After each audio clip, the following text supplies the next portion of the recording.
Hello everyone and welcome. In this video I'll be sharing my thoughts on Fear the Walking Dead Season 6 Episode 13. As is the norm with all my videos, I won't be holding back on any spoilers, so please do keep that in mind. Anyway, without further ado, let's begin. It's a miracle. Finally we have an episode of Fear the Walking Dead Season 6B that I actually liked.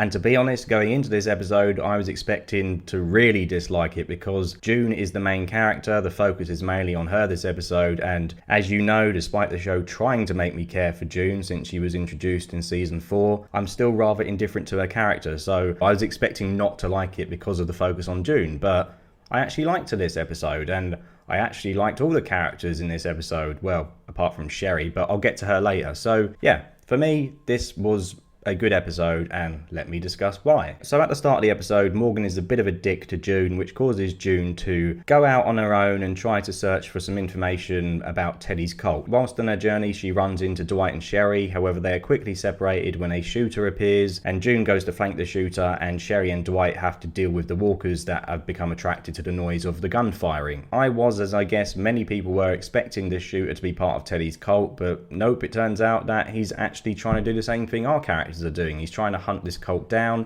He has Polaroid pictures of all their signs and, you know, all their slogans that they painted, and yeah, he just wants to take them out as well. And despite the fact that this dude on first impression just seemed like a miserable old bastard, there was something strangely likable about him, at least to me anyway. I don't know, he just kind of reminded me of like a moany old grandpa who for some reason you can't help but love, despite the fact that they're just rude all the time. I don't know. There was just something about him that, to me, I really liked about him. There was one piece of dialogue he had which made me laugh out loud when June said to him that she needed to head back because she had to find her jacket which she left because this jacket had an important note in it. And he then says, "Oh, what does the note say?" And she says, "Oh, I don't know, I haven't read it." And then he just says, "Well, can't be that important then, can it?" Yeah, and that just made me laugh. And even though he'd only been on the screen, what, 5-10 minutes at this point, I just thought, you know, that line of dialogue is so in keeping with his character. That's kind of the typical snarky, sarcastic remark that I imagine someone like him saying, and it just made him all the more endearing to me. So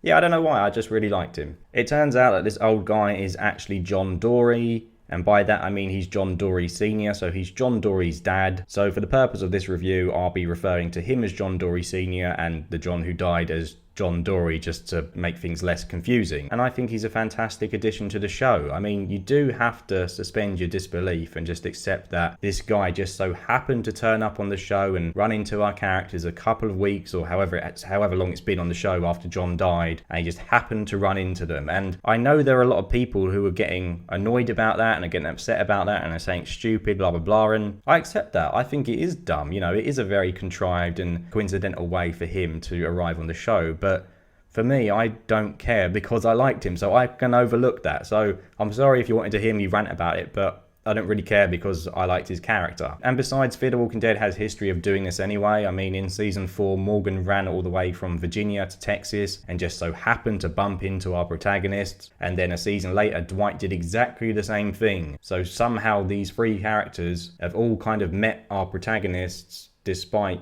there not being any internet, any communications. You know, they've just happened to bump into these people in a country the size of America. And yeah, it is dumb. Dwight almost broke the fourth wall when he found out about John Dorie Sr. and he said something like, "Oh my god, this is John's dad, what are the chances?" And to me, that was like the writers themselves were even acknowledging how dumb it was that this guy, that they ran into him. It felt like the writing team were even acknowledging that and poking fun at themselves. Yeah, I mean, I can understand why people are getting upset about it. I can understand why people dislike it, but personally, I can overlook it simply because I liked his character. John Dorie Sr. reveals that Teddy was a killer who he put behind bars in the 70s, and even back then he said he was spouting this "the end is the world" nonsense, but with the world gone to shit, now people are actually finally listening to him. And he even says he's a good salesman. He said he's crazy, but he can, you know, he can talk the talk and he can attract a group of followers. So he's a dangerous person. And I like that we've now got a history between these two. It just adds a bit more to Teddy's character, in my opinion. And I hope these two come face to face, especially considering that John Dorie Sr. said he was only able to put him behind bars because he planted evidence on him. I mean, I don't think Teddy's going to be happy to see him. So I am looking forward to seeing those two interact with one another, and I'm looking forward to seeing those two together on the show. I must admit, it does feel like a bit of a missed opportunity in not keeping John Dorie alive, given the history that Teddy Teddy has with his father. I mean, I think it would have just added an extra layer to the show if John Dorie went to the holding with Alicia and the rest of the group in that episode, and then he saw Teddy and he realised who this man was. You know, this was the guy my father put away, if he even knew about that. I think he must have done. But yeah, also it feels like a missed opportunity in not having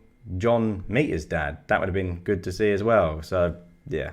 I also liked how John Dorie Sr.'s story paralleled with June's story, because John Dorie says that he ran away from his son because he wanted to protect him and didn't want to hurt him. And if you remember back in season 4, June was just constantly running away from everyone. She was having different aliases, and, you know, not giving her name out because she didn't want to get hurt and she didn't want to hurt other people. And even in this episode, John Dorie Sr. tries to do the same thing. He tries to lock June up because he wants to protect her. He locks her in some kind of room and runs off. And come the end of the episode, June does read out John's letter, and in it he says that he forgives his father, so hopefully his father can now use this to move forward and stop locking up our characters in rooms and stop locking our protagonists up. Well, I suppose actually he could lock up Charlie or Dakota. I don't really care. He could just lock them both in a room forever if he wants to. He'd be doing me a favour. I had this horrible feeling this episode that John Dorie Sr. was just going to die. I don't know. I just thought, here we have this new character that I actually like. And of course, Fear is going to kill him just to piss me off because this show kills off all my favourite characters. And then he got shot. And then I was just thinking, oh my God, I just wanted to scream. But then I remembered what June said. June said that in John's cabin there was a load of medical supplies, and if only she had got John there, she could have saved him. And with John Dorie Sr. being shot outside the cabin and with him being shot in the stomach, I figured June would be able to save him, and thankfully she did. Speaking of June, you all know that I'm not the biggest fan of her character, but I rather liked her this episode. I thought she was good. I really felt for her at the end of the episode when she was reading out John's letter, and I liked how she didn't take any shit from his father, even if her maneuver in the RV did wreck the vehicle. But yeah, I just felt that Jenna Elfman was much more convincing in the role that she had. You know, she's more convincing as this tough woman than she was a couple of weeks ago when I just felt it was a bit forced. So yeah, I liked her this episode. Whilst the June and John stuff was good, I can't really say the same about the Dwight and Sherry stuff. I mean, Dwight didn't actually do anything wrong, but my God, was Sherry infuriating once again to watch. So Sherry tags along with Dwight and June at the start of the episode, and Dwight doesn't actually know what she's doing there. Dwight just says she has just turned up and just appeared out of nowhere and wants to follow them, or words to that effect. So he doesn't really know why she's with him. And then later in the episode, the two are riding their horses, and Dwight says, "Oh, can you tell me what's going on, Sherry?" And she says, "No, there's not enough time," and then rides off. And I was just thinking, what the fuck? You're both riding horses, you know, it's not exactly the fastest method of transport in the world. You could just slow down and tell him, you could get off your horse and talk to him for 2 minutes. How can you say there's not enough time just to have a conversation? She just pisses me off. Yeah, it just really irritated me. I was like, what do you mean there's not enough time? Just answer his question.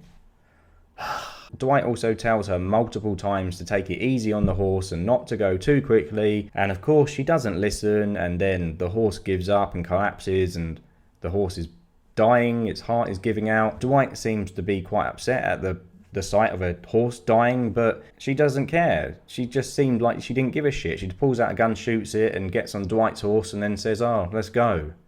It's like the horse died because of you, because you wouldn't listen, and you don't give a fuck. I don't know what the show is doing with Sherry this season, because I really don't like her. I really dislike her. Sherry does eventually reveal to Dwight that the reason she tagged along with him is because she wants to head back to Virginia and take out Negan, and this kind of makes a mockery of Dwight's entire journey, because Dwight travelled from Virginia to Texas to find her, and now she just wants to head back, so Dwight may as well have just not left in the first place. Thankfully, at the end of the episode, Sherry does realise that she's been an idiot and that the path she's going down, and it's just a path of self-destruction in ignoring Dwight and just focusing on taking out Negan at all costs. It's not going to do anything for her. It's not going to make her better, not going to make her any happier. So thankfully, she does come to terms with that at the end of the episode, and her and Dwight agree to start over. However, given how aloof she's been this season, I mean, maybe I'm just being pessimistic, but I don't see them lasting. I don't. I just think Sherry is not the same person who Dwight fell in love with. I just think she still wants to be part of the Outsiders, that group she was part of and is part of. I think she enjoys being with them. And yeah, I just don't think this relationship is going to last. We've seen the cracks already this season. They've barely spent any time together, despite the fact that Dwight found her, and they've spent most of the season apart. And yeah, I just don't see it working. But maybe that's just me. Maybe the show is trying to head down the comic book route with Sherry, because she does become a bit crazy in the comics after the Negan War. So maybe they're going to go down that route and should be an antagonist in the future. I don't know, but we'll see how it goes. We'll see what happens. Let me know what you think. So that's about it, really. I mean, overall, I really liked this episode. Like I said, Sherry irritated me, but I think on the whole, this was the best of 6B, in my opinion, which is gonna be very controversial because I've been online and it seems like everyone hates this episode, and I'm not entirely sure why. I just thought it was fun. I liked John Dorie Sr. All the characters were good, in my opinion. It moved the story forward. We found out some more stuff about Teddy and his cult and what he was like. So yeah, I liked it. I'm not sure why everyone seems to hate this episode. I mean, yes, I do agree with what everyone's saying, that John Dorie Sr. suddenly being on the show is dumb as hell, but I can overlook that because he's a good character. I found him likable, so for me, it's not, it's not a big issue. So it seems like, especially this season of Fear the Walking Dead, whenever I like an episode, everyone else hates it, and vice versa. And I swear I'm not doing that on purpose. This is just the way I feel. So yeah, for me, this was the best episode of 6B. Finally, an episode that I liked, that I don't have much complaints with. And I've seen some people as well saying that the dialogue was really bad this episode, and I mean, normally I'm the first person to pick up on bad dialogue. And I mean, yes, there were a few cringy moments, like when June's being locked up and she's saying, oh, you don't have to do this. You don't have to run away like you did, John. You're punishing yourself. Like, yeah, okay, it's a bit cringy, a bit preachy, but I didn't really pick up on anything too bad. I didn't really think there was no kind of Gimple-esque speak to me. I don't know. I just thought it was a good episode. So there you go. I liked it. I liked Fear the Walking Dead for a change. I like this episode. So let me know your thoughts below. Do you think I've got this one wrong? Do you agree with me? What did you think of John? Whatever your thoughts are, let me know in the comments below. And I'll see you all very soon. Take care. Goodbye.